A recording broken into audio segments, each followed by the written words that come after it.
Okay, scholars, today we are working on our listen and respond. We're going to be reading Waiting for Granny. So make sure your name is at the top and the date.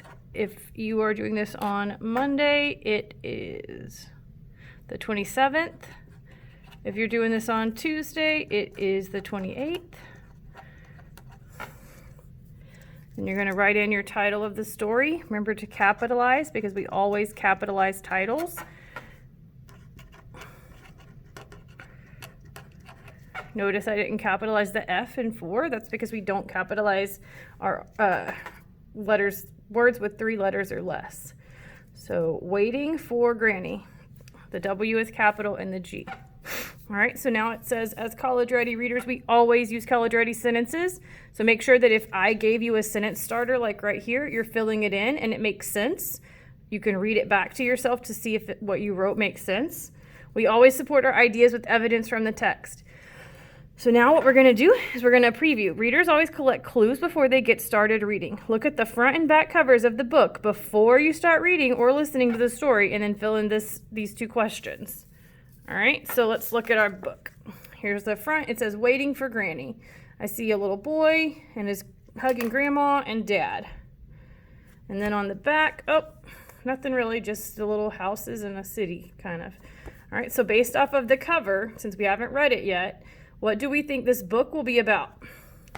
So you are going to fill in this part right here with what you think it's going to be about.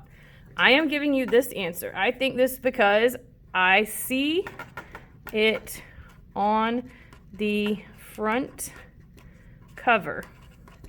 Now, notice some of us are just copying this right here. So let me ask if this makes sense. I think this book will be about I see it on the front cover. I think this because I see it on the front cover. That's like saying the same thing twice and it doesn't really make sense. So make sure that you're answering the question. So what do you think this book is going to be about? I think this book will be about, what do you think? Looking here, what do you see? I see a little boy and he's hugging an older lady, so maybe that's his grandma. I also notice it says Granny in the title, so I'm pretty sure that is his grandma. And then I see an older guy, so I'm assuming that might be his dad. They're outside. So what do we think this book might be about based off of what we can see on the cover? That's what you're going to write right here. This is coming from your brain. I'm not giving you this answer. So make sure you have something written here and make sure it's not the same as what we wrote right here because that would not make sense. All right, now we're ready to go to see what we need to worry about next, just so we have an idea of what we're looking for when we're reading. Characters and setting. Readers know understanding the characters and setting of a story will help them to better understand what's going on in the story. List the characters from the story. What do you know about them? Think inner traits and outer traits. So here we're going to be listing the names of the characters, and here we're going to be talking about them. What do we know about them? All right, let's go ahead and get started reading. Waiting for Granny by Rob Arrigo.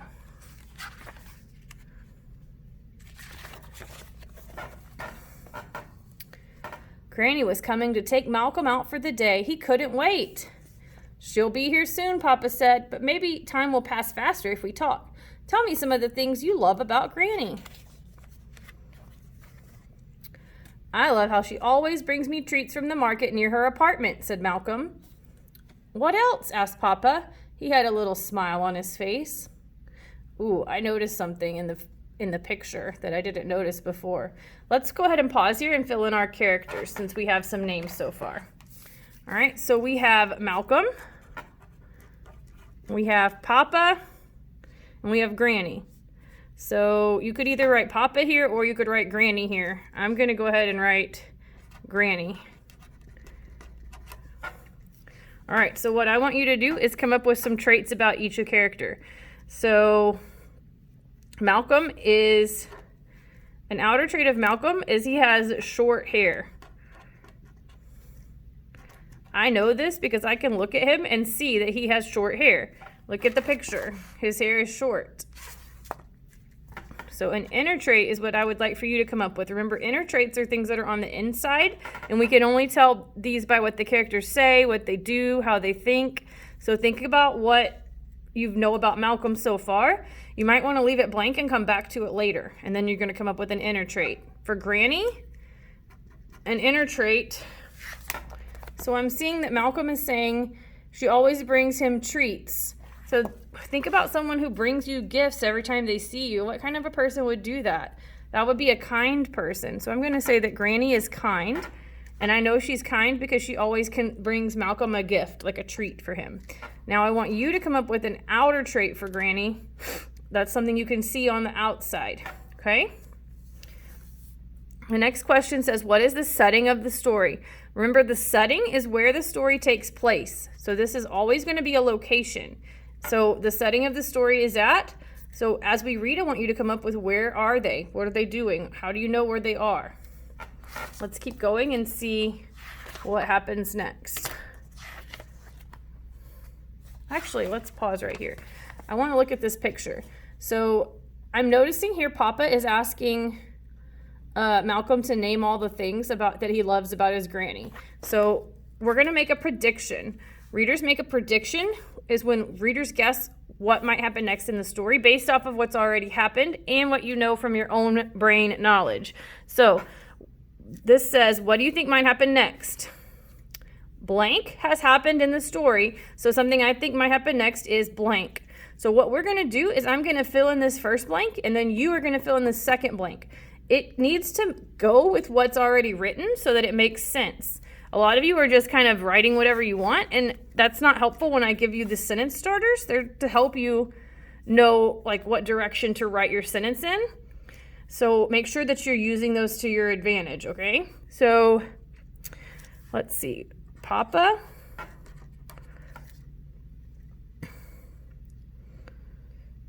asks Malcolm his favorite things about Granny. All right, so you're going to fill that into that part right there. Make sure that you have what I have written. So I'll go ahead and spell it out if you need it to be spelled out. All right, hold on. Papa, P-A-P-A, asks, A-S-K-S, Malcolm, M-A-L-C-O-L-M, his, H-I-S, favorite, F-A-V-O-R-I-T-E, things, T-H-I-N-G-S, about, A-B-O-U-T, Granny, G-R-A-N-N-Y. All right, so now we have filled in one of our blanks, and everybody should have that same answer right there in that first blank, and then you're going to come up with something for the second blank. It should read, Papa asks Malcolm his favorite things about Granny has happened in the story. So something I think might happen next is, so what you're going to do is you're going to look here at this picture, and I notice Granny is walking up, but I notice that Malcolm's back is to Granny. So what do you think might happen next? I want you to make a prediction about what happens next as Papa asks Malcolm to list his favorite things, and Granny is kind of sneaking up behind Malcolm. All right. Let's preview our next section so we have an idea of where we're going here. Visualize. Readers always think about how this story might look in their heads. Readers make a mind movie about what they are reading and see the story in their brains. So basically this section, you're telling me what this looks like. What do you see? Remember, I know a lot of us are writing things like, oh, they're happy, oh, they're sad. Well, how do you know if someone's happy or sad? What do you see that gives you the clue that they're feeling happy? When I'm feeling happy, sometimes I'll smile or I will laugh, right? So that would be something that another person would be able to see to know that I'm feeling happy. If they're feeling sad, maybe they're frowning or maybe they're crying. Those are things that you could see to know that those feelings are happening. So that's what I want for this section. Make sure that you're writing something that you can see and you're not just writing a feeling. All right, let's go ahead and keep reading and see what happens next. I love when we get pizza at my favorite restaurant, said Malcolm. What else? Asked Papa. He had a big smile on his face. I love when she takes me to celebrations by the river, said Malcolm. What is the thing you love most about Granny? Asked Papa. He now had a bigger smile on his face. I love how she gives me a big hug when she sees me, Malcolm said. Suddenly, Malcolm heard something behind him. Malcolm turned around. There was Granny with the biggest smile on her face. "I've been waiting all day to give you a big hug," said Granny. And that's just what she did. The end. All right, so now we need to fill in our last two sections. Remember, we're going to visualize. So again, these are sentence starters, and they have blanks that you're going to be filling in. So I'm going to go ahead and read it out to us so that we know what we're looking at, and then we're going to talk about what goes in each blank. So what do you think this part of the story might look like?